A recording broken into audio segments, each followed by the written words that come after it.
Assalamualaikum. Hari ini saya akan membincangkan mengenai model psikodinamik.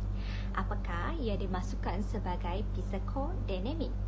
Psikodinamik membawa maksud pendekatan yang berfokus kepada proses kejiwaan ataupun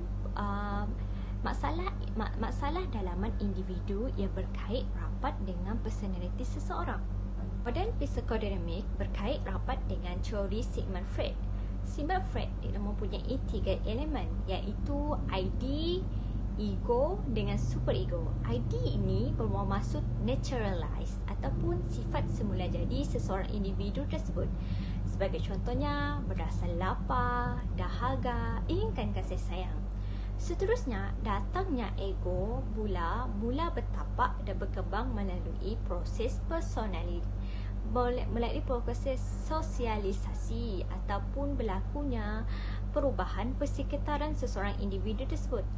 Ianya, ego ini tidak wujud secara semula jadi, namun sebaliknya ia berkembang secara peringkat serta berkemampuan menyesuaikan fungsinya mengikut isu dan perkembangan persekitaran.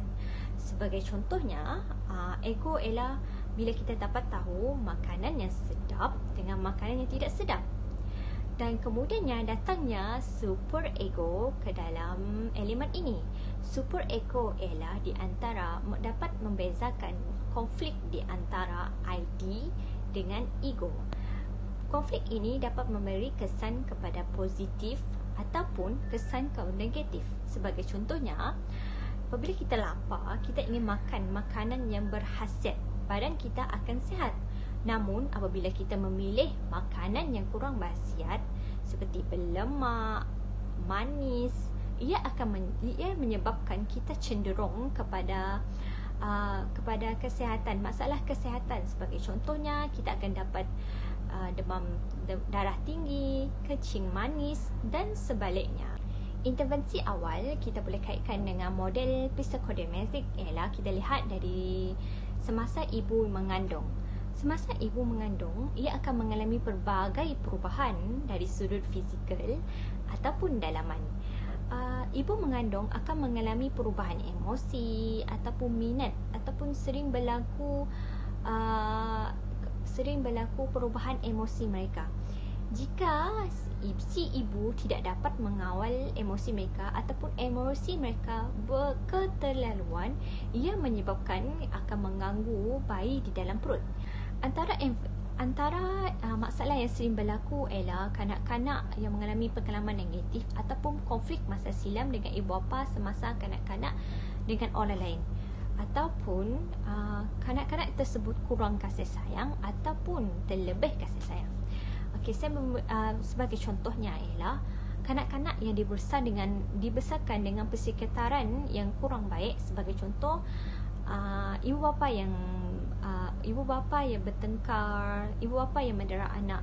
Ini menyebabkan kanak-kanak tersebut mengalami kemurungan ataupun menyebabkan mereka takut untuk berhadapan dengan orang di luar sana.